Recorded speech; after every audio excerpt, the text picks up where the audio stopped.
Oke, hari ini kita mau bahas buat skenario masih yang pertama ya, tapi buat pertemuan yang kedua. Nah, kalau kita lihat dari Sasbelnya itu kan dia tentang gagal jantung ya. Nanti kita bahas dari etiologi, klasifikasi, patofisiologi, manifestasi klinis, ke penegakan diagnosis, tata laksana, sampai ke komplikasi. Ya, oke, sekarang kita mulai dari definisinya dulu. Nah, apa sih sebenarnya yang disebut dengan gagal jantung? Kemarin kan kita udah sempat bahas ya, gagal jantung itu tuh adalah suatu keadaan di mana jantung itu nggak bisa lagi pompa darah ya dalam jumlah yang cukup. Kayak contoh kemarin kita ibaratin biasanya jantung tuh pompa tuh 1 liter. Tapi ketika dia gagal jantung, artinya dia nggak akan pompa 1 liter. Jadi dia akan lebih kurang lah ya si volumenya. Nah, sehingga kalau volume darah yang dikirimkan ke seluruh tubuh itu berkurang, otomatis beberapa organ kita itu kan pasti nggak akan dapat darah yang cukup ya. Nah, sehingga kalau misalnya nggak terpenuhi nih, yaitu bisa mengganggu metabolisme dari jaringan tubuh kita ya.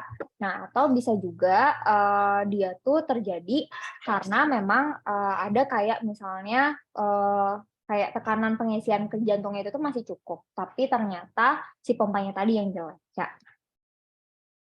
Mana? Nah, untuk etiologinya itu kenapa sih etiologinya itu kemarin kita bagi ya jadi 5. Ada disfungsi miokardium, beban tekanan, beban volume, kebutuhan metabolik, sama gangguan pengisian jantung. Nah, untuk yang pertama kita bahas dulu dari disfungsi miokard nanti ya. Yang kedua beban tekanan yang itu tuh berhubungan dengan kelebihan beban dari sistoliknya atau systolic overload. Yang ketiga beban volume, jadi kelebihan bebannya di diastoliknya ya atau diastolic overload. Yang keempatnya itu kebutuhan metaboliknya memang mungkin meningkat ya, kayak misalnya anemia gitu ya, kita butuh darah yang lebih banyak, otomatis si jantung harus lebih cepat juga atau lebih keras ya si usahanya. Nah, atau bisa juga yang kelima itu gangguan pada pengisian si jantungnya. Oke, yang pertama adalah kita bahas dulu dari disfungsi miokardium. Nah, untuk disfungsi miokardium itu yang kemarin sebenarnya kita juga udah sempat singgung ya. Dia itu kan berarti disfungsi itu berarti fungsinya nggak betul ya. Fungsinya itu dia jelek lah. Ya, jadi ada gangguan nih daripada fungsi si miokardnya. Nah, kalau misalnya miokardium kita terganggu, otomatis kan miokardium itu kan fungsinya buat kontraksi ya. Jadi kalau misalnya miokardiumnya terganggu ya otomatis kontraktilitasnya pun akan terganggu. Nah, kalau kontraktilitasnya terganggu, berarti volume yang mereka kirimkan dari ventricle misalnya buat ke sistemik atau buat ke pulmo, itu tuh nggak akan cukup. Nah, itu akan bisa bikin isi sek kuncupnya atau stroke volume-nya itu akan menurun. Nah, padahal stroke volume itu tuh dia berbanding lurus dengan curah jantung. Jadi kalau stroke volume menurun, berarti curah jantungnya pun dia akan menurun gitu. Nah, kenapa sih bisa terjadi disfungsi miokardium? Itu nanti kita bagi ada primer sama sekunder. Pokoknya selalu kayak kamu tuh ingat-ingat kalau primer itu tuh mereka gangguannya itu selalu dari si jantungnya. Kayak contohnya dia ada iskemik atau ada infark miokard ya atau ada miokarditis. Nah, atau bisa juga kardiomiopati. Sedangkan kalau yang sekunder, itu tuh biasanya karena organ lain yang ada gangguan sehingga menyebabkan si jantungnya ini harus kerja lebih keras. Kayak contohnya misal beban tekanannya kah yang meningkat, atau yang tadi ya diastolic overload atau systolic overload, atau misalnya metaboliknya kah yang meningkat demand-nya, atau pengisian jantungnya yang terganggu. Ya. Oke, nah yang selanjutnya adalah beban tekanan. Nah, untuk beban tekanan itu kita tuh kaitinnya sama sistolik ya. Jadi pokoknya kenapa sih tekanan itu ke sistolik sedangkan volume itu ke diastolik? Karena kan kalau misalnya sistolik itu kan dia tuh pas ininya ya, pas lagi mompanya. Sedangkan kalau diastolik itu ketika si jantung lagi relaksasi ya, alias dia lagi kayak ngumpulin darah di bagian ventricle itu adalah diastolik. Makanya kita ngomonginnya kalau diastolik itu lebih ke volume. Nah, untuk beban tekanan sendiri, systolic overload itu dia tuh bisa bikin adanya hambatan pada pengisian ventrikelnya, sehingga juga kalau misalnya pengisian ventrikelnya terhambat, isi sekuncupnya juga akan menurun ya. Ini contohnya pada kasus-kasus stenosis aorta atau adanya hipertensi. Oke, nah yang selanjutnya kita bahas dari si beban volume atau volume overload. Kalau misalnya yang volume overload ini tuh yang tadi diastolik, yaitu tuh mereka bisa bikin preloadnya meningkat. Nah, kalau preload meningkat, otomatis volumenya sama tekanan akhir diastolik atau volume akhir diastoliknya di ventricle pun akan meningkat ya. Kenapa? Karena kan si beban volume ya, jadi si volumenya ini kebanyakan. Sehingga ketika misalnya si jantung harus mompain darah, misal keluar dari ventricle, itu tuh masih banyak yang nyisa di bagian si ventricle-nya ya, makanya kita sebut sebagai end diastolic volume-nya itu akan meningkat. Nah, sehingga itu bisa bikin curah jantungnya meningkat. Nah, tapi curah jantung yang meningkat ini tuh nggak bagus ya buat jantung kita. Kenapa? Karena kalau misalnya kita sambungin nih sama fisiologi, kita kan punya yang namanya Frank Starling Law ya, yang dimana ketika misalnya curah jantungnya makin meningkat, itu tuh miokardiumnya tuh justru dia akan semakin melemah. Ibaratnya kayak ketapel ya, kalau dulu kita ini ya kita bandinginnya sama ketapel. Kalau misalnya dia kayak tarikannya lebih kuat, berarti kan dia harusnya ininya lebih kuat ya, kayak apa namanya si batunya itu bakalan kelempar lebih kuat. Nah, sedangkan ketika misalnya kita tekanannya sedikit, otomatis kan si pompanya juga akan lebih sedikit. Nah, curah jantung yang meningkat itu tuh berhubungan sama Frank Starling Law. Itu kenapa? Karena dia tuh awalnya mungkin si miokardium kita tuh masih bagus ya kontraksinya, tapi lama-lama mereka akan semakin capek sehingga miokardiumnya itu bisa melemah. Nah, itu tuh bisa bikin curah jantung yang awalnya meningkat lama-lama dia akan menurun ya karena tadi kontraksinya udah mulai melemah. Nah, contohnya pada kasus-kasus apa? Contoh kayak insufisiensi atau regurgitasi aorta, ya kelainan pada katup aortanya, atau pada mitral, ataupun pada katup yang tricuspid. Oke, sedangkan kalau kita ngomonginnya kebutuhan metabolik, berarti kebutuhannya nih yang banyak ya, kita butuh banyak banget darah, yang misalnya awalnya kita cuma butuh seliter, tapi karena kebutuhannya meningkat, jadi kita kayak butuh ngasih ke sirkulasi itu tuh sekitar 2 liter, misal kayak gitu ya, jadi naik nih. Nah, otomatis kalau misalnya kita butuh lebih banyak si darahnya, apa yang dilakukan sama jantung? Ya pasti dia akan berusaha untuk kompensasi. Nah, cara si jantung kompensasi itu kayak gimana? Ya caranya dia akan kontraksinya itu akan lebih keras ya, jadi kontraksinya itu akan lebih kuat. Nah, kalau misalnya kontraksinya lebih kuat, awalnya bagus karena si volumenya itu tuh akan banyak tuh dikirimin ya sama jantung.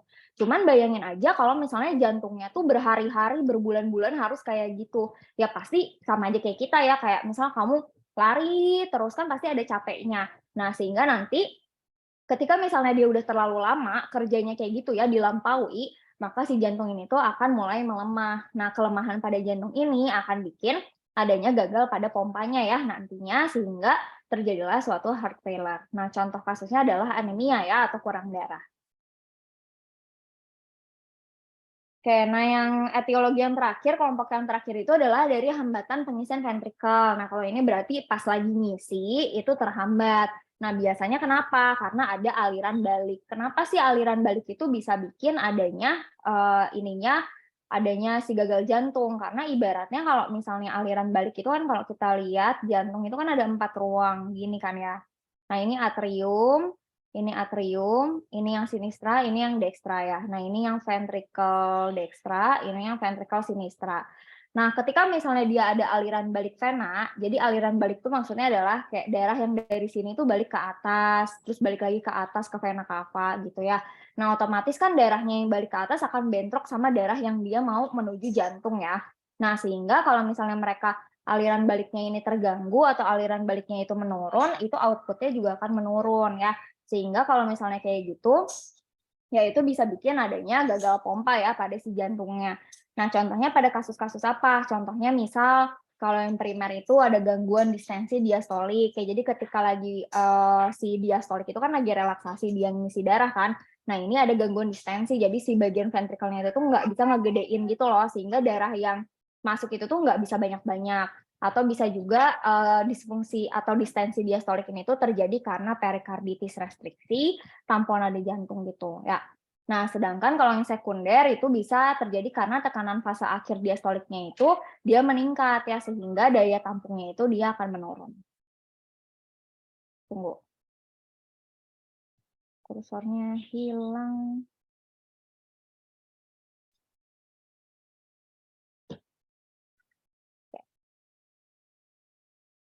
Nah, ini ya, jadi ada yang kita sebut sebagai systolic heart failure. Kalau systolic heart failure itu yang tadi ya, dia itu kan yang tekanan ya, berhubungan dengan tekanan. Nah, ini tuh dia biasanya terjadi karena ya fraksi ejeksinya itu berkurang. Nah, kalau fraksi ejeksi berkurang itu nanti dia akan bikin adanya kegagalan pada fungsi pompanya. Nah, kalau fungsi pompanya berkurang, ya otomatis kan si volumenya itu yang dikirimin ke sirkulasi itu akan berkurang juga gitu ya. Bentar ya guys.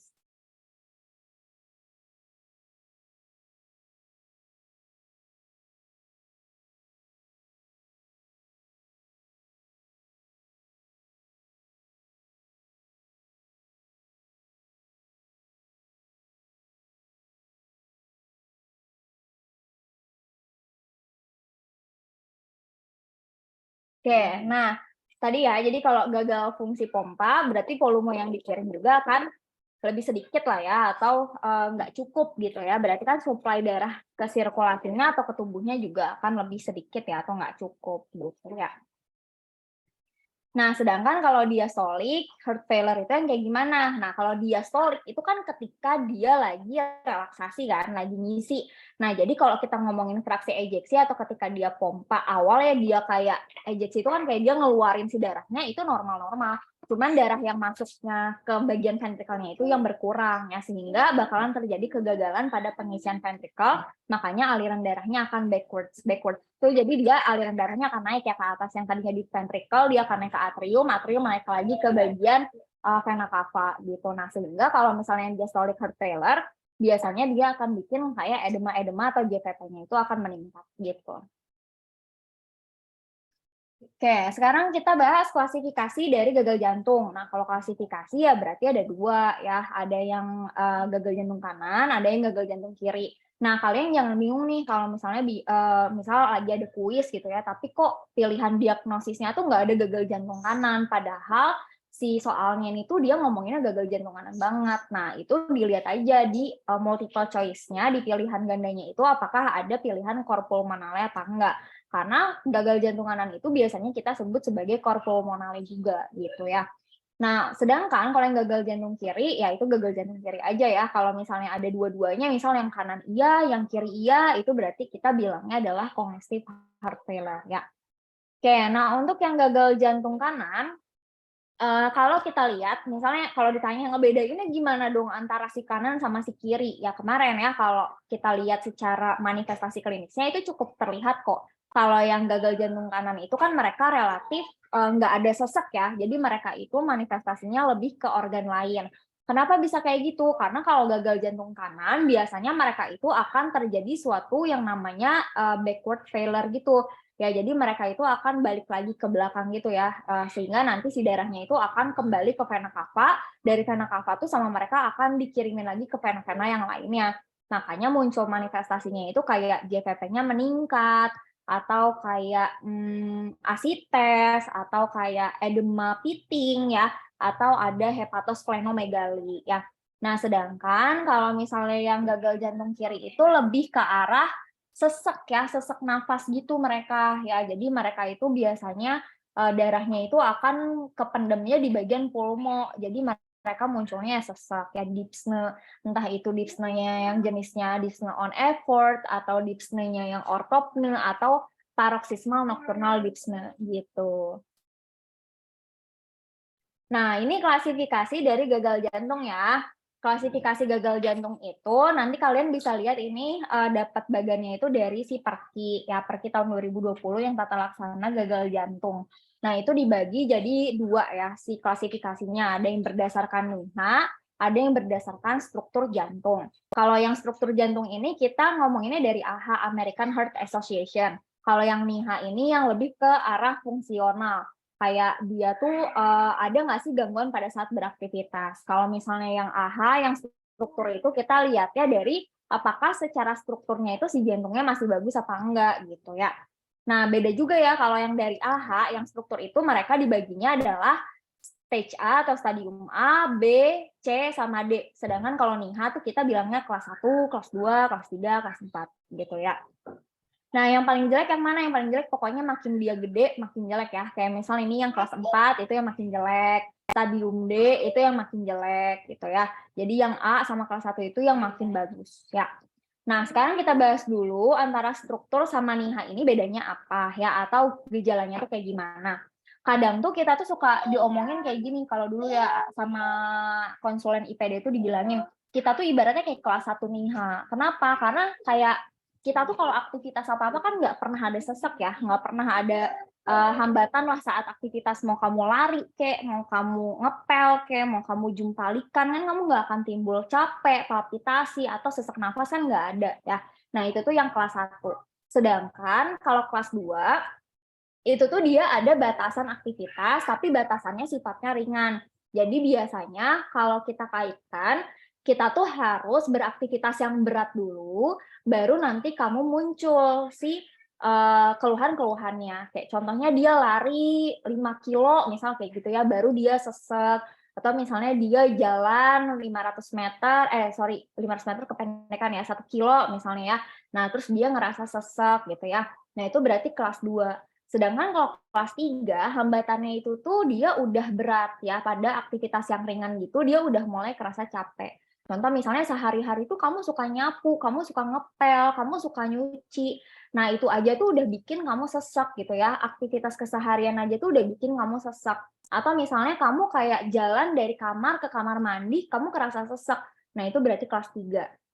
Sedangkan kalau yang kelas 4 justru dia yang kayak nggak akan berubah ya, mau dia tiduran kayak mau dia jongkok kayak mau ngapain kayak dia nggak akan berkurang sih seseknya ya.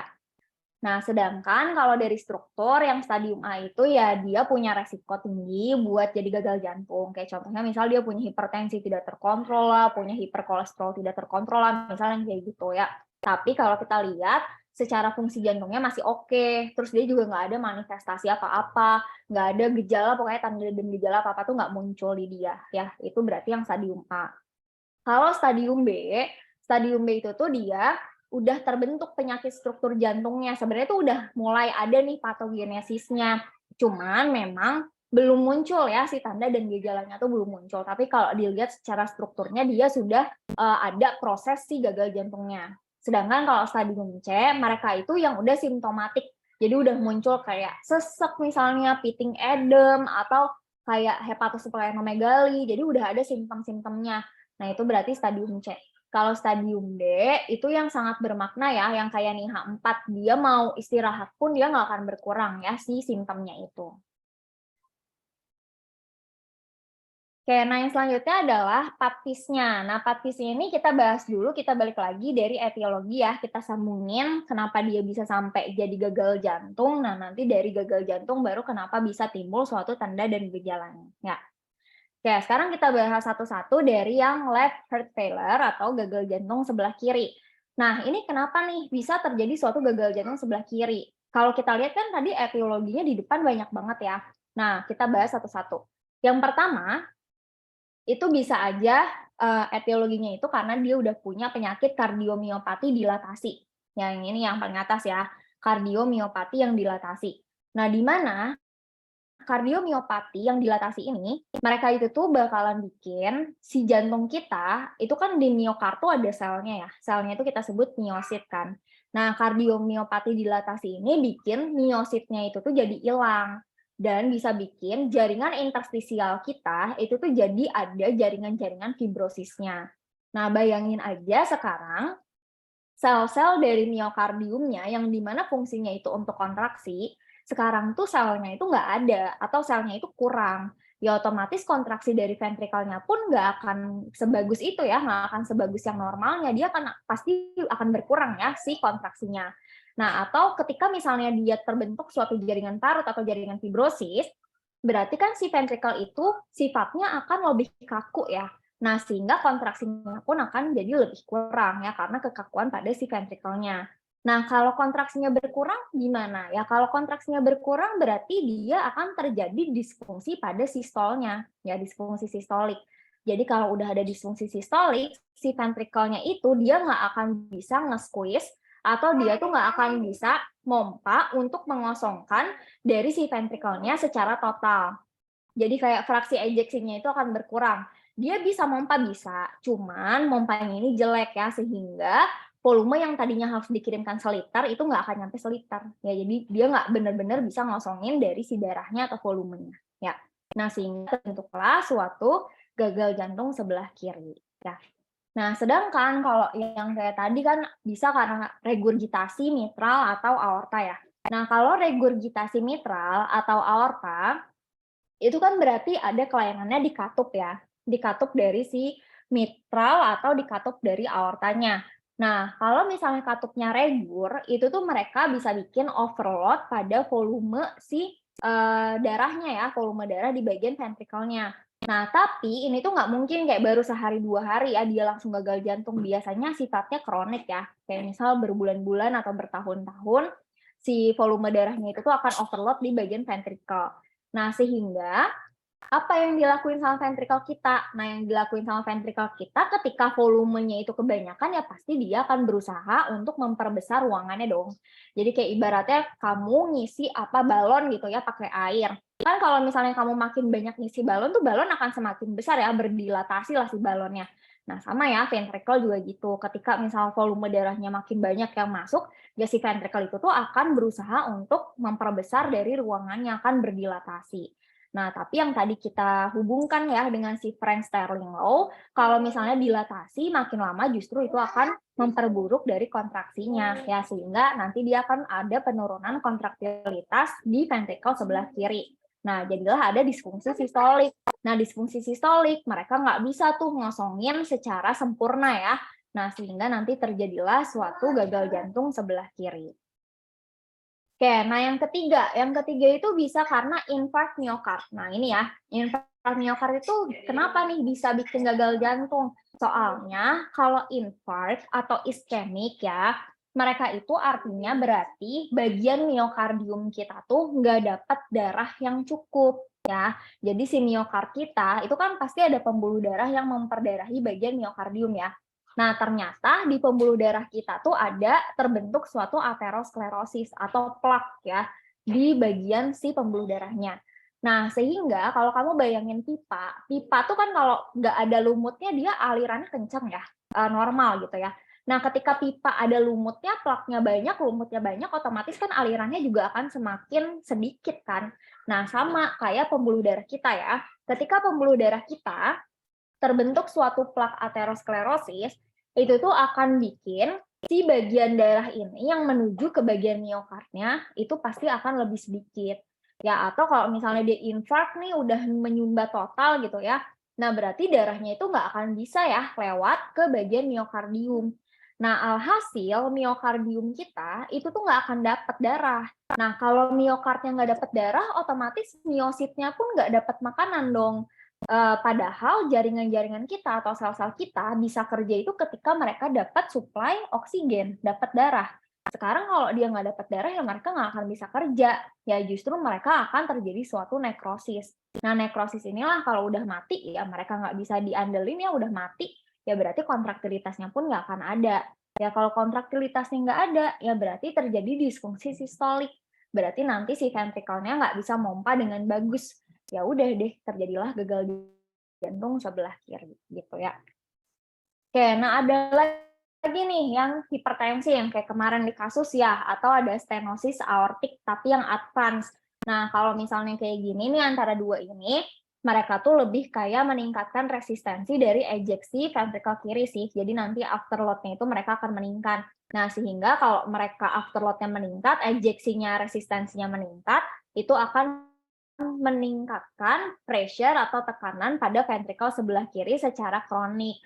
Makanya nanti lama-lama ventrikelnya itu akan berdilatasi. Nah, kalau dilatasi, dia hipertrofi, maka dia pompanya juga akan jelek. Terjadilah suatu disfungsi sistolik, makanya terjadi gagal jantung sebelah kiri. Ya. Oke, ada lagi nih yang di bagian bawah nih ya, ada kelompok tamponade jantung, kelompok iskemik miokardium, dan ada kelompok kardiomiopati hipertrofi. Iskemik itu dia masih bisa lah lewat dikit-dikit darahnya. Kalau misalnya infark, dia tuh darahnya ya ke bagian miokardnya. Nah, sekarang kalau yang ketiga ini gimana caranya mereka bikin gagal jantung? Caranya adalah kardiak tamponade, iskemik miokardium, dan kardiomiopati yang jenisnya hipertrofi. Jangan kebalik ya. Kardiomiopati ada 3, dilatasi, hipertrofi, dan restriksi. Nah, ini yang dibahas di bawah adalah yang hipertrofi. Nah, mereka itu tiga-tiganya akan bikin relaksasi dari ventrikelnya itu berkurang. Nah, kalau relaksasi ventrikelnya berkurang, otomatis apa? Otomatis darahnya itu dia nggak bisa masuk ke ventrikel dengan banyak lah ya, dengan cukup. Masuk ketika fase diastol dia akan menurun. Nah, sehingga itu akan menurunkan EDV atau end diastolic volume. Nah, kalau yang ini dia akan bikin diastolic dysfunction. Jadi si ventrikel kirinya itu dia tidak bisa relaksasi sehingga volume yang masuk ke bagian ventrikel itu tidak cukup. Ya, kalau sistolik kan tadi mompanya ya. Kalau diastolik pas pengisiannya, ya. Nah, sehingga terjadilah suatu gagal jantung sebelah kiri. Nah, terus ada lagi kardiomiopati hipertrofi, fibrosis miokardial, sama kardiomiopati restriksi. Mereka bertiga itu sifatnya bisa bikin dinding dari ventrikel kita itu jadi stiffness, jadi kaku. Sekarang kalau dia kaku, berarti dia nggak bisa melebar dong ya. Ketika kita isi darah yang banyak tuh dia nggak bisa melebar. Ya, jadi itu juga akan menurunkan dari end diastolic volume, sehingga terjadilah disfungsi diastolik, makanya terjadi gagal jantung kiri. Gitu ya. Oke, sekarang gimana caranya dia dari gagal jantung kiri kok bisa sesek, kok bisa akralnya dingin, kok bisa takikardi, kok bisa dia cepet capek, atau bisa juga dia terjadi asidosis. Nah, ini rangkumannya ya. Jadi patofisiologi rangkumannya diambil dari Silbernagel tahun 2020. Gagal jantung kiri itu berarti kan adanya kegagalan pada pompa di ventrikel kiri ya. Nah, ini bisa terjadi dua failure atau bisa terjadi gagalnya itu ada dua jenis. Gagal ke depan sama gagal ke belakang atau backward failure sama forward failure. Kita bahas dulu yang forward failure. Forward failure itu berarti artinya dia itu nggak bisa maju ya. Jadi ketika dia harus kayak dipompa ke depan gitu ya, nah itu dia nggak bisa tuh maju. Nah, sehingga dia itu tuh akan bikin adanya penurunan dari cardiac output. Ya dong, kan dia nggak bisa maju, nggak bisa dari ventricle misalnya harusnya ke aorta, ke sistemik, dia nggak bisa gitu ya, nggak bisa maju dengan sempurna gitu. Nah, berarti cardiac output-nya atau darah yang dikirimkan ke sirkulasi itu pasti akan menurun ya. Nah, yang jadi ininya apa mekanismenya? Ketika misalnya cardiac output-nya menurun, tubuh kita tuh pasti akan melakukan kompensasi dulu ya, nggak ujuk-ujuk dia langsung gagal jantung, itu pasti enggak ya, pasti kompensasi dulu. Nah, kompensasinya apa? Kompensasi yang bisa dilakukan sama jantung ini, dia itu akan berusaha meningkatkan cardiac output-nya. Jadi dia akan berusaha meningkatkan volume yang dikirim ke sirkulasi itu tetap cukup. Dengan cara mereka akan mengaktifasi nervus-nervus simpatisnya atau saraf-saraf simpatisnya.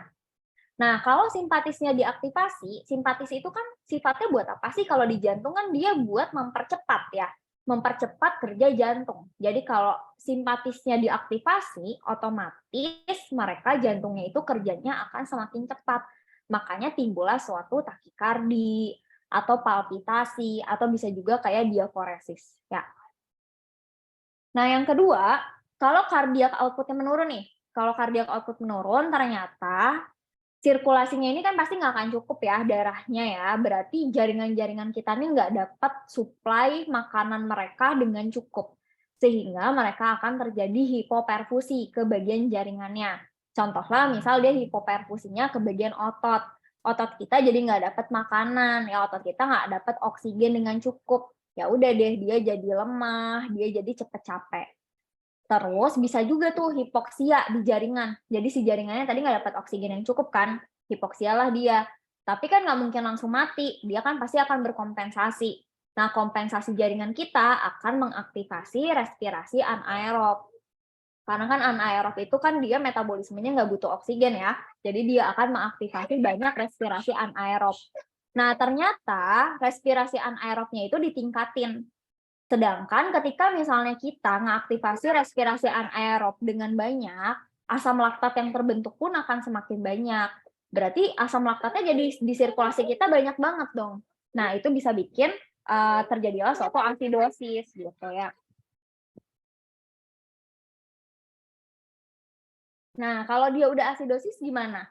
Kalau dia udah asidosis, kan ada tuh asidosis banyak ya jenisnya, ada yang asidosis respiratori kan. Nah, kalau dia asidosis respiratori berarti dia akan berkompensasi si respirasinya dengan cara meningkatkan respiration rate-nya. Nah, makanya kenapa orang ini akan dyspnea pasti ya. Nanti pas kamu cek respiration rate-nya pasti akan meningkat. Contoh kayak di kasus dia sampai 28 kali per menit gitu ya. Nah, terus ternyata dia tuh kalau misalnya ada hipoperfusi juga ya, mereka tuh kan berarti kurang nih, darah buat ke jaringan tuh pasti kurang kan. Nah, sehingga bagian pembuluh darah kita yang di perifer tuh, dia tuh akan dikecilin ya, pembuluh darahnya tuh akan dikecilin, jadi akan divasokonstriksiin. Loh kenapa harus vasokonstriksi? Karena mereka itu mencegah atau mereka itu pengennya kayak, "Oh kurang nih darahnya buat ke organ-organ penting, sekarang kita fokusin buat ke organ penting dulu aja deh." Nah, sehingga yang di perifer-perifer itu akan dikecilin. Nah, jadi jumlah darahnya ini tuh akan disuplai lebih banyak ke organ-organ yang lebih penting, gitu ya. Makanya nanti ketika dia terjadi vasokonstriksi di pembuluh darah perifer, kamu akan ngeraba si bagian akralnya itu tuh, lebih dingin gitu ya, atau kayak, dingin dan dia lebih basah gitu loh, ya. Oke, nah yang selanjutnya, tadi kan gagal pompa ventrikel kiri itu bisa bikin backward failure juga ya. Nah, backward failure ini berarti dia nggak bisa balik ya. Jadi kalau dia nggak bisa balik itu berarti nanti bakalan kekumpul gitu. Nah, sehingga misal dia kekumpulnya di bagian pulmo ya. Jadi dia kayak ke-trapping di bagian pulmo. Ya udah deh terjadi suatu kongesti pulmo. Kalau misalnya darahnya kebanyakan di pulmo, berarti tekanan di bagian vena pulmo kita akan lebih meningkat dong ya. Nah, sehingga kan darahnya itu dari vena akan dibalikin lagi, masuklah dia ke kapiler. Dari kapiler mereka juga meningkat tekanannya, kapiler udah nggak kuat nih nampung si darahnya, sehingga si kapiler ini tuh akan nyuruh si darah-darah yang ada di dalam situ untuk keluar. Nah, darahnya ini ya udah dia akan keluarlah dari pembuluh darah ke bagian alveolus sama ke bagian jaringan-jaringan si paru-paru kita. Kalau misalnya darahnya udah keluar nih ke bagian alveolus atau paru-paru, berarti kan artinya mereka itu bisa menurunkan compliance dari si paru ya. Compliance itu tuh kayak paru kita kan bisa kembang kempis kayak balon ya. Nah, compliance itu tuh kembang kempisnya. Jadi kalau misalnya kembang kempisnya dia menurun, otomatis parunya ini akan berusaha keras buat mereka bisa tetap nafas ya. Makanya mereka muncullah suatu sesek. Terus ternyata darah yang keluar dari si, pembuluh darah tadi dan mereka akan diem di bagian alveolus, numpuk di alveolus, itu tuh akan berupa cairan. Nah, cairannya ini numpuk di alveolus, numpuk di bagian paru-paru kita. Bayangin paru-paru kamu yang harusnya ada pertukaran oksigen gitu, sekarang alveolusnya kerendam air. Ya dia jadi nggak bisa pertukaran oksigen lah ya. Nah, makanya dia akan terjadilah suatu sesak napas juga. Oke, terus kenapa bisa PND? Kenapa bisa ortopne ya? PND kan yang paroxysmal nocturnal dyspnea. Ortopne kan yang sesaknya itu munculnya ketika dia lagi tiduran kan, lagi posisi tiduran berbaring. Ya, soalnya ketika dia ada cairan di paru-paru, kan cairan itu sifatnya mengikuti gravitasi ya. Jadi kalau misal kamu tiduran ya cairannya akan ikut tiduran juga dong dia ya. Jadi dia akan mengisi bagian paru-paru, rongga paru-parunya itu akan terisi semua sama cairan. Makanya langsung seseklah si orangnya gitu ya. Ada PND sama ortopne tadi. Oke, sekarang kenapa dia bisa gagal jantung kanan? Nah, kalau gagal jantung kanan itu ya kemarin kita bahas ada yang karena dia punya penyakit kardio ya atau dia punya penyakit di parenkim paru atau bisa juga emang dia punya adanya kelainan di vaskularisasi bagian pulmonya. Nah, sekarang kita bahas dulu yang vaskularisasi ya, yang pojok ini. Nah, kalau vaskularisasi pulmo biasanya itu mereka terjadinya kayak emboli. Ada emboli di pulmo atau ada peningkatan tekanan di bagian pulmonya ya, atau bisa juga mereka kayak punya skleroderma, lupus, rheumatoid arthritis atau HIV. Nah, sedangkan kalau yang disebabkan karena kelainan atau penyakit di bagian parenkim pulmo, itu tuh bisa karena PPOK atau penyakit paru obstruktif kronik atau COPD bahasa Inggrisnya mah ya, chronic obstructive pulmonary disease. Yang kedua bisa karena interstitial lung disease. Yang ketiga bisa karena ada RDS atau respiratory distress syndrome. Yang keempatnya bisa karena infeksi, infeksinya kronik ya, kayak contohnya bronkiektasis. Nah, nanti dari semua ini, mereka itu kan berarti ngerusak si paru-paru kita ya. Jadi penyakit paru-paru ini ngerusak paru-parunya. Nah, sehingga bisa aja terjadi adanya hipoksik pada bagian alveolinya. Jadi nanti kalau dia hipoksik di bagian alveolnya, dia bisa bikin adanya vasokonstriksi. Ya, jadi si vaskularisasinya itu akan divasokonstriksikan. Karena biar si alveolinya itu dapat lebih banyak lah ya si oksigennya gitu.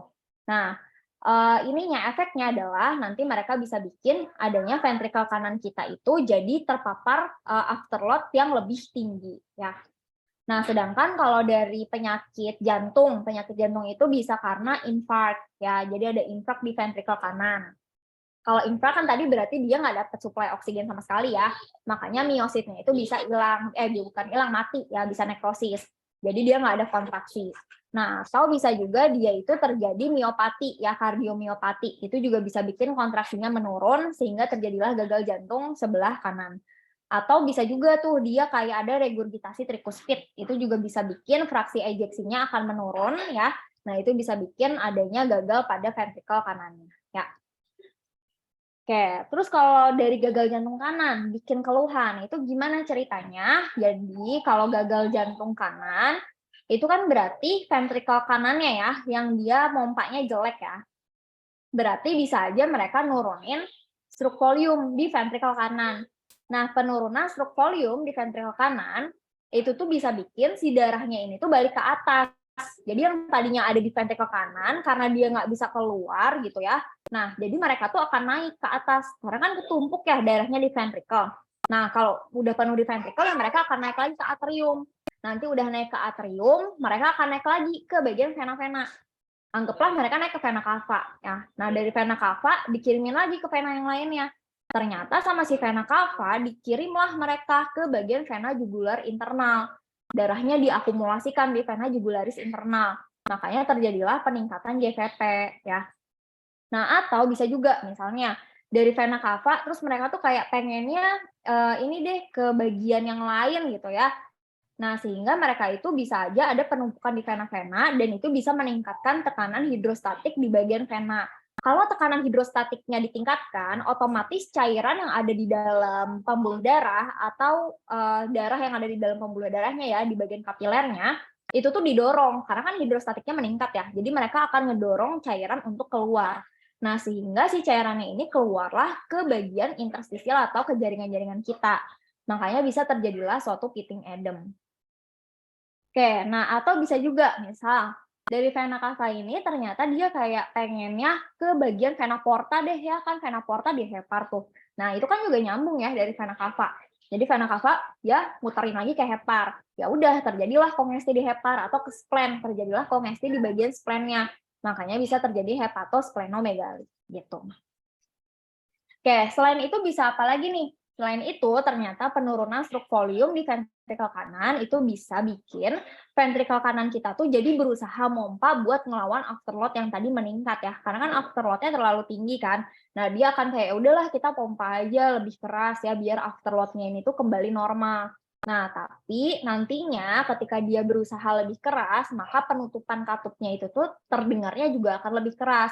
Makanya nanti suara S2-nya itu bisa meningkat. Atau bisa juga ventrikel yang berusaha pompa ini buat ngelawan afterload yang tadi itu bisa kompensasi untuk remodeling dari ventrikel kanan.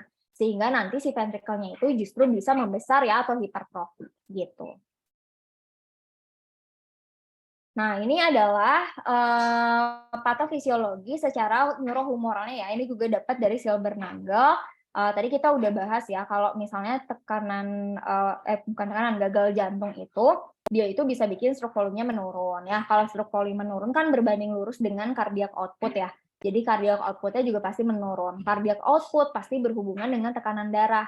Nah, tekanan darahnya juga pasti akan menurun ya. Nah, tapi ketika tekanan darah menurun ini kan berarti artinya darah yang dikirimkan ke bagian jaringan kita tuh akan berkurang ya. Makanya terjadilah hipoperfusi ya ke berbagai organ.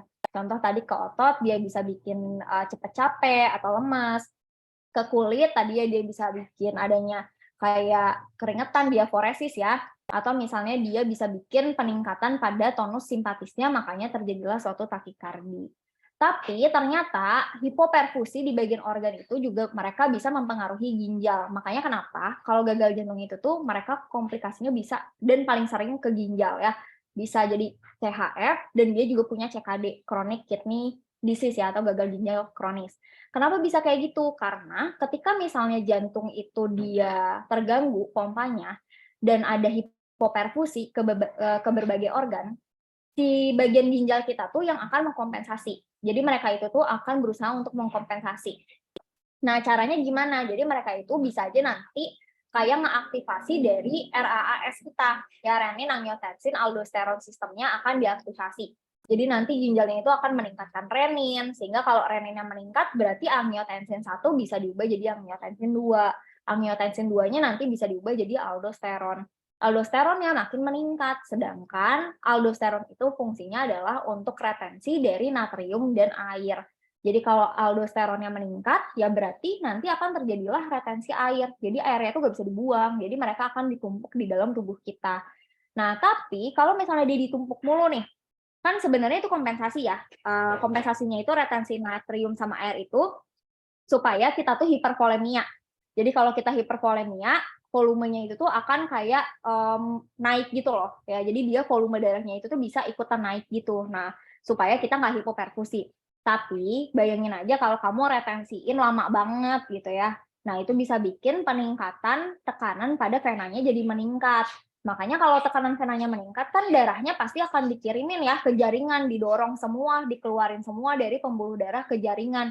Makanya bisa kayak sesek, edem, nokturia kayak gitu ya. Nah, atau bisa juga tuh tekanan yang meningkat itu dia bisa berhubungan ya, bisa mempengaruhi tekanan di kapiler pulmonnya juga meningkat. Sehingga nanti terjadilah edema di bagian alveolusnya ya. Makanya tadi compliance-nya bisa berkurang atau si paru-paru kita jadi kerendam, makanya muncullah suatu dyspnea gitu. Oke.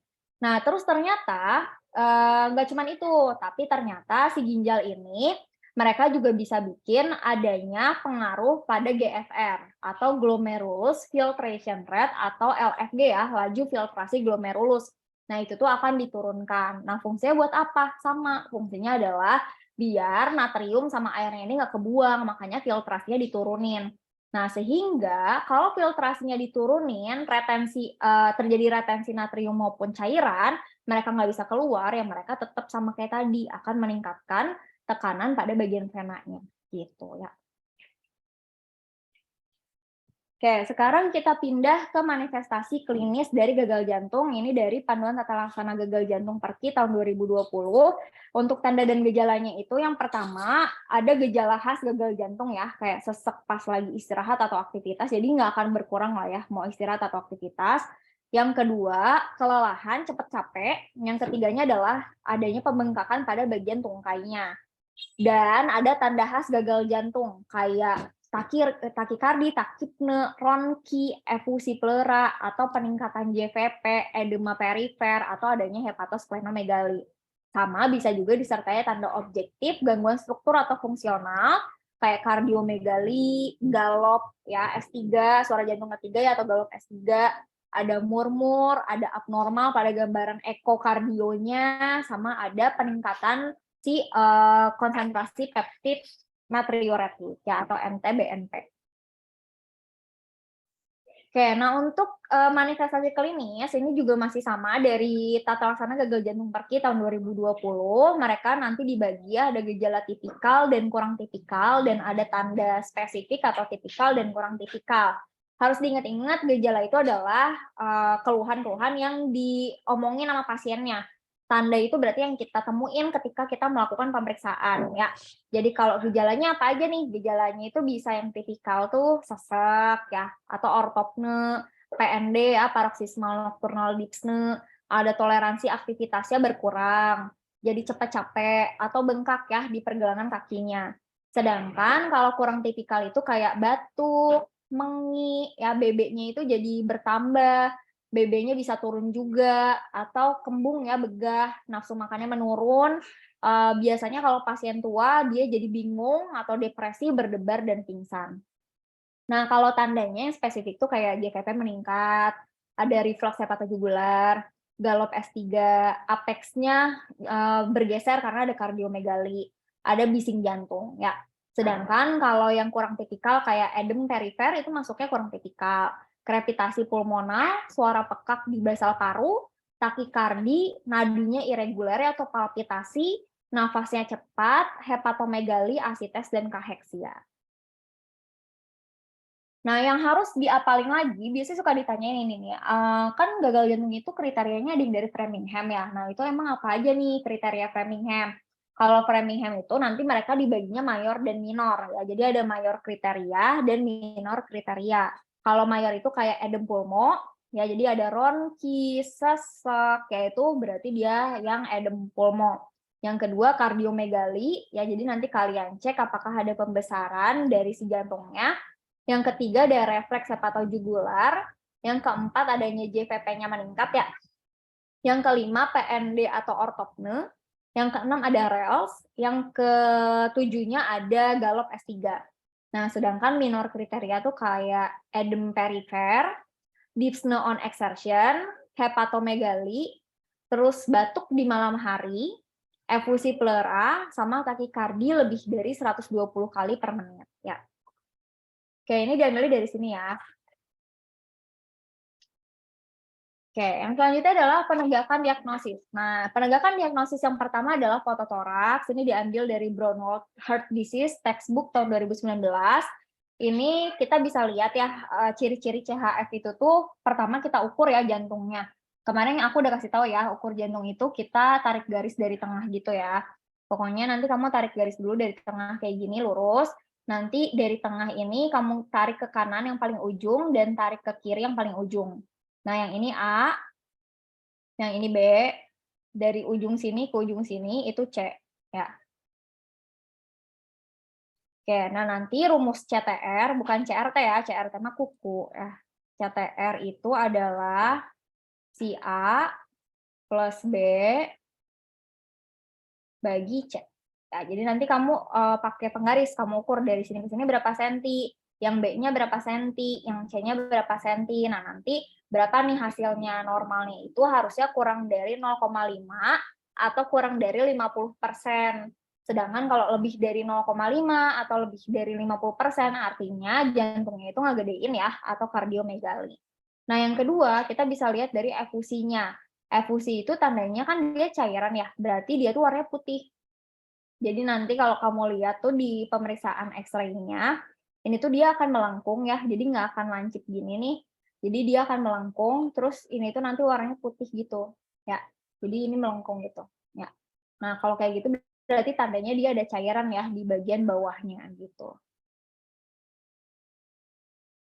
Oke, nah ini ya, ini adalah edema paru, karena kan edema paru juga yang wajib kita cari ya. Nah, edema paru itu kita bisa lihat yang pertama sebenarnya dari pemeriksaan fisiknya ronki. Ya, jadi sesek nih pas kita cek ternyata ronki di basal gitu ya, atau ronki basah gitu. Nah, itu berarti tanda edem ya, edem pulmo. Nah, tapi bisa juga kita lihat dari gambaran si X-ray-nya. Nah, gambaran X-ray-nya itu kita bisa lihatnya adalah air bronchogram. Jadi kalau kamu lihat tuh gambarannya putih-putih kayak gini nih, bercak-bercak putih yang kayak gini. Ya ini menandakan adanya edema pada bagian paru.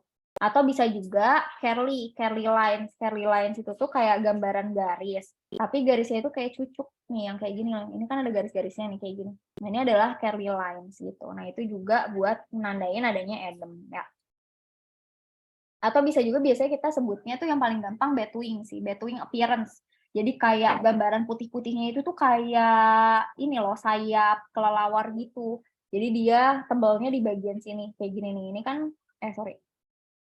Ini kan dia gini kan. Nih gini. Posisinya gini kan putihnya. Nah, ini kita sebutnya batwing appearance gitu. Oke, nah yang selanjutnya adalah dari elektrokardiografinya. Elektrokardiografi itu di CHF, kita tuh pengen lihat aja sih sebenarnya pembesarannya ini ada di kanan, atrium atau ventricle, atau di bagian mana gitu ya. Nah ini kita bahas dulu dari yang atrium kanan dulu ya. Nah untuk atrium kanan itu, atrium itu tuh pasti selalu P. Ya, jadi P itu menandakan depolarisasi atrium. Jadi kalau atriumnya terganggu, ya kita lihatnya di gelombang P-nya aja gitu ya. Nah, kalau di gambar ini kan bisa kelihatan ya gelombang P-nya itu tinggi terutama di lead 2, 3, dan AVF. Jadi kita lihat di lead 2, 3 dan AVF. Ya, ini kan tinggi ya dia tuh. Biasanya kita lihatnya lebih dari 3 kotak apa enggak gitu ya. Kotak kecil ya tapi. Oke, nah yang selanjutnya ini ya, pembesaran atrium kanan. Tadi kita bisa lihat kriterianya itu P-nya lebih dari 2,5 mili atau lebih dari 2,5 kotak ya tingginya. Itu di bagian 23 AVF. Atau bisa juga kita lihat di lead V1 dan V2, apakah P-nya itu lebih dari 1,5 atau lebih dari 1,5 box yang kecil ya, itu ada apa enggak gitu. Oke, sedangkan kalau yang left atrial enlargement atau pembesaran pada atrium kiri, untuk kriterianya itu kita lihatnya di lead 2. Lead 2-nya itu apakah lebih dari 0,04 second ya, satu kotak ya, lebih dari satu kotak apa enggak. Terus sudah kayak gitu yang V1-nya itu apakah dia negatif defleksi lebih dari satu kotak lebar kali satu kotak dalam apa enggak. Defleksi itu kan berarti dia turun ya ke bawah negatif kan. Nah, ini nanti kita lihat nih, ada nggak gambaran ini V1 ya. Ini ada nggak gambaran dia mendelep ke dalamnya. Nah, ini kan ada ya. Jadi kan dia dari sini terus dia tiba-tiba turun ke bawah gini kan. Nah, itu berarti ada defleksi dan lebih dari satu kotak ya. Ini satu, ini yang kedua ya, ini yang ketiga ya. Jadi ada 3 ya. Oke, nah yang selanjutnya adalah right ventricular hypertrophy. Nah, kalau yang ventricle, berarti kan kita lihatnya depolarisasinya itu di kompleks QRS ya. Jadi pokoknya QRS itu selalu ventricle depolarisasi, P itu selalu depolarisasi atrium ya. Nah, untuk yang RVH, itu tuh dia ada penyimpangan sumbunya itu negatif pada yang lead 1, terus positif di lead 2, sama gelombang R tinggi di V1 sama V2. Ya, jadi nanti kamu lihat aja apakah di yang satunya itu dia turun banget enggak. Ini kan turun banget nih ke bawah ya. Ini kan turun ke bawah. Nah, negatif di lead 1, positif di lead 2. Ini keduanya kan dia 2 kali gini kan. Tingkatnya 2 kali. Harusnya kan ke bawah baru ke atas gitu kan. Nah, ini dia ningkat 2 kali. Nah, berarti ada positif di lead 2. Nah, terus kita lihat gelombang R tinggi di V1 sama V2. Ini kan lebih dari berapa kotak ya? Ini kan 1, 2, 3 ya kotak. Nah, ini berarti dia udah masuk ke yang gelombang tinggi ya. Oke, nah ini ya, jadi RVH itu bisa kita lihat yang tadi ya, dia ada right axis deviation, jadi nanti kamu lihat di lead 1 sama AVF-nya ya, apakah dia negatif ini positif apa enggak. Nah yang kedua lead 2-nya itu positif, terus yang ketiga lihat V1-nya itu dia gelombang R-nya tinggi, atau lebih dari 7 mili ya tingginya. Oke, sedangkan kalau yang LVH itu yang kompleks QRS-nya itu nanti dia positif di lead 1, yang mana sih kursornya? Nih ya, positif di lead 1, negatif di lead 2, terus sudah kayak gitu gelombang R-nya itu tinggi di V5, V6, tapi S-nya dalam di V1, V2. Jadi kalau yang RVH tuh kalau kita lihat V1, V2-nya dia tuh R-nya, S-nya. Sedangkan kalau yang V5, V6 itu R-nya ya. Nah, ini nanti kamu hitung aja apakah yang di bagian V1-nya ini dia tuh lebih dari 13 mili apa enggak. R-nya itu apakah sampai setinggi ini ya, kayak dia tuh sampai lebih dari 1, 2, 3, 4, 5. Ini kan dia udah ada 5 kotak ya.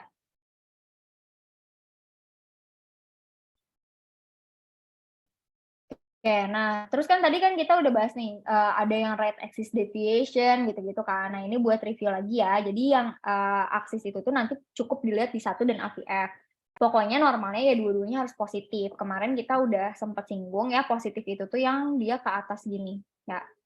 Jadi kalau kamu lihat, kok dia malah jadi kayak mirroring ya, jadi dia kayak ke bawah gini loh ininya, ya gelombangnya.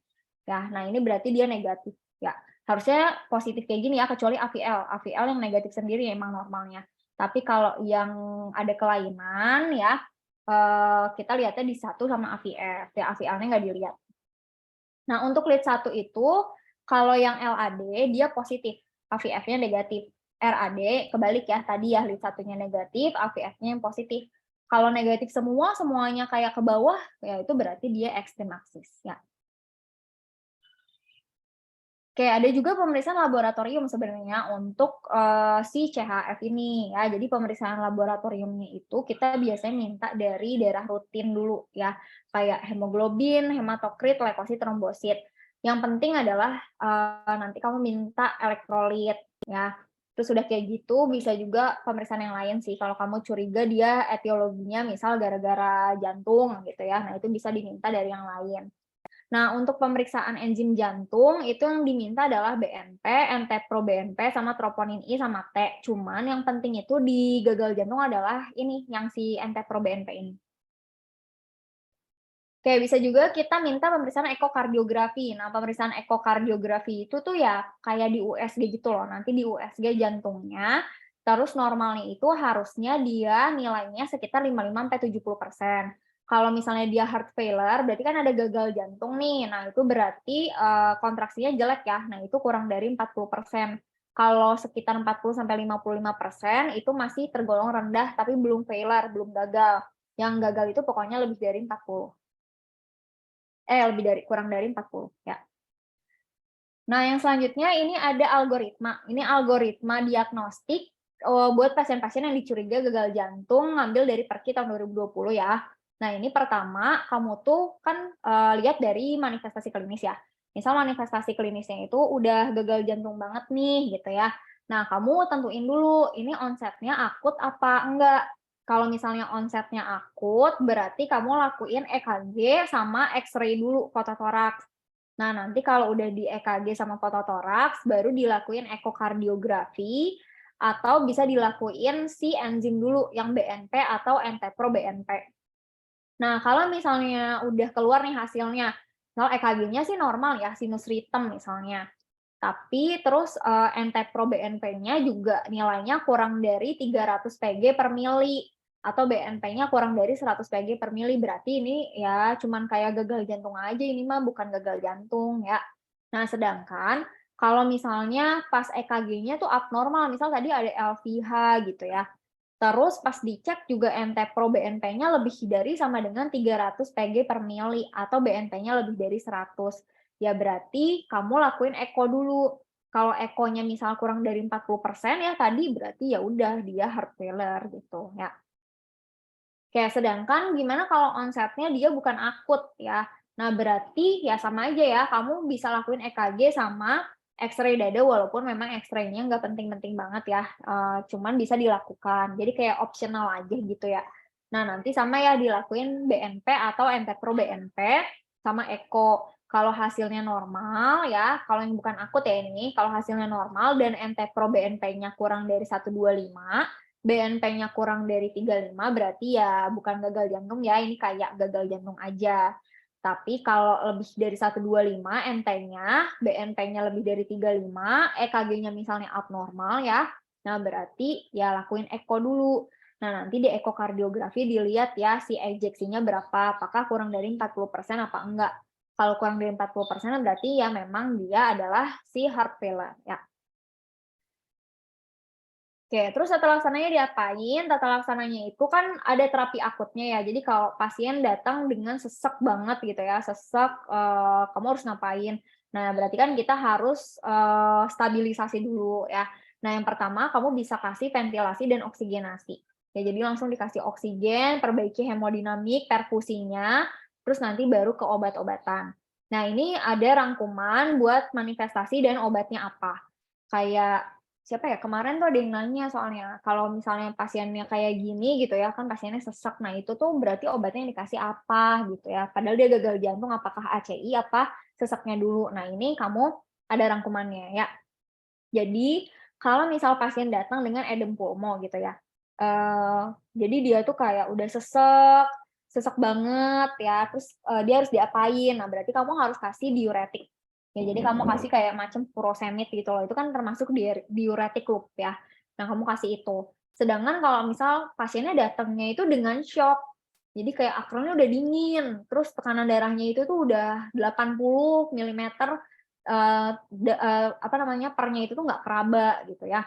Nah itu berarti kamu bisa kasih inotropik positif sama nanti pasang EKG ya, monitor EKG. Sedangkan Kalau misal datangnya itu dengan SKA atau sindrom koroner akut, kayak ada nyeri dadanya gitu ya. Nah, itu sebenarnya terapi rekomendasinya ya PCA ya. Nah, sedangkan kalau misalnya pasiennya datang dengan atrial fibrilasi, pas dicek EKG-nya itu tuh iramanya itu dia irregular ya. Jadi dari R ke R-nya itu tuh jaraknya beda-beda, nggak sama. Nah, itu berarti dia atrial fibrilasi ya kemungkinannya. Nah, dikasihnya adalah antikoagulan. Sedangkan kalau dia kayak bradikardi, ternyata si heart rate-nya sampai 50 gitu ya. Nah, itu berarti dipacu jantung. Ya.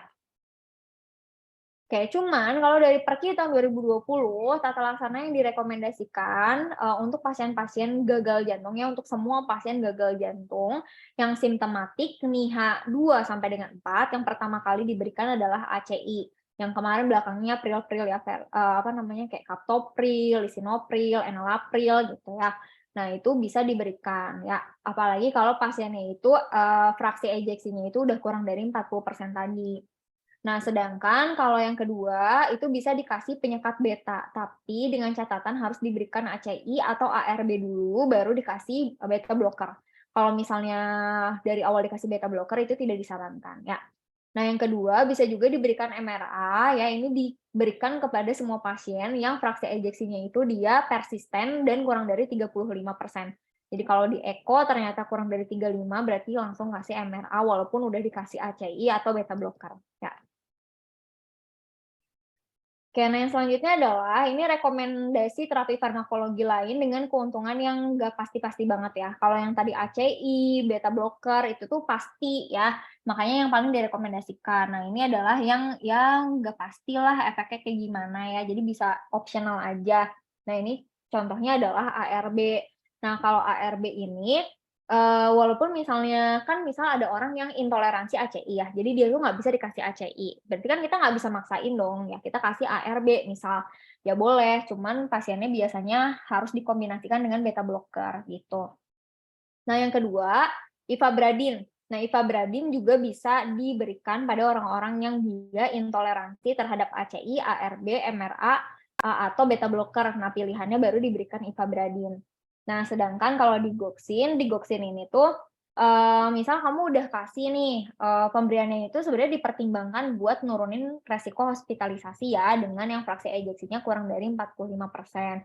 Tapi ternyata dia intoleransi terhadap beta blocker. Tapi sebenarnya kamu udah kasih ACI tapi nggak optimal gitu. Nah, itu bisa diberikan di Goxin. Kan harusnya kan di awal ACI itu kalau udah diberikan tapi nggak optimal, beta blocker kan. Tapi ternyata orangnya nggak bisa nih minum beta blocker, nah baru dikasih digoxin gitu ya.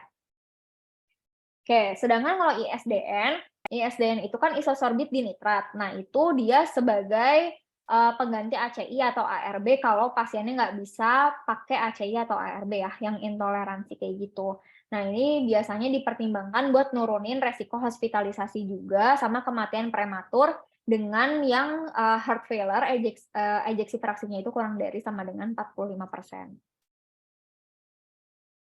Oke, nah ini adalah dosis sama obat-obatannya. Jadi ACI atau S inhibitor ya. Nah, ini tuh dia contoh obatnya yang belakangnya pril. Captopril, enalapril, lisinopril, ramipril, sama perindopril. Ini dosis awalnya. Ini sebenarnya yang PO ya, yang dikasihnya diminum. Nah, itu bisa diberikan dari dosis yang paling minimal, yaitu sediaan paling kecilnya 6,25. Diberikan 2 sampai dengan 3 kali per hari. Dosis targetnya 50 sampai dengan 100 3 kali sehari. Sedangkan kalau misalnya kamu mau pakai ARB, misal contohnya Kandesartan ya. Nah, itu dosisnya itu sediaannya ada yang 4 mili, ada yang 8 mili. Nah, itu diberikannya 1 kali aja, tapi dosis targetnya itu 32 miligram per hari. Jadi kalau 4 mili nggak cukup nih, kamu bisa naikin dosisnya maksimal 32 ya. Oke. Sedangkan kalau yang antagonis aldosteron atau yang diuretik hemat kalium ini ada spironolakton. Itu sediaannya 25 miligram. Kamu bisa berikan 1 kali per hari aja. Dosis targetnya maksimal 50 ya. Jadi kalau 25 nggak mempan ya kamu bisa ulangi sekali lagi. Sedangkan kalau beta blocker contohnya adalah bisoprolol 1,25 miligram ya, sediaan terendahnya itu diberikan 1 kali sehari. Dosis targetnya itu adalah 10 miligram per hari. Nah, tadi kan di depan dia ada yang dibilang ya, kalau misal dia nggak bisa dikasih beta blocker, itu bisa dikasih digoxin. memang pada keadaan apa aja yang orang ini tuh nggak bisa dikasih beta blocker. Salah satu contohnya adalah misal pasien ini dia CHF tapi dia punya riwayat asma. Nah itu nggak boleh ya, itu kontraindikasi diberikan beta blocker ya, soalnya nanti takutnya dia malah makin sesek ya. Oke, nah sedangkan kalau misalnya yang kayak tadi, misal datangnya itu dengan edema pulmo ya, dia udah sesek, dia udah sampai kayak ronki, rame banget parunya ya, ronki basah gitu. Nah, ini kita harus ngapain pasiennya ya? Berarti kan kita harus keluarin cairannya kan. Nah, itu bisa dengan cara pemberian furosemid ya yang masuk ke golongan loop diuretik. Nah, itu diberikannya itu 20 sampai dengan 40 mg, sedangkan dosis hariannya itu 20 sampai dengan 240 mg ya. Oke, ini adalah terapi-terapi yang tidak direkomendasikan menurut si Perki. Ini katanya soalnya dapat membahayakan ya. Kayak contohnya adalah glitazon, CCB ya. CCB itu kalsium kanal blocker. Itu tuh banyak obatnya. Padahal itu sering dipakai ya. Kayak contohnya amlodipin, felodipin.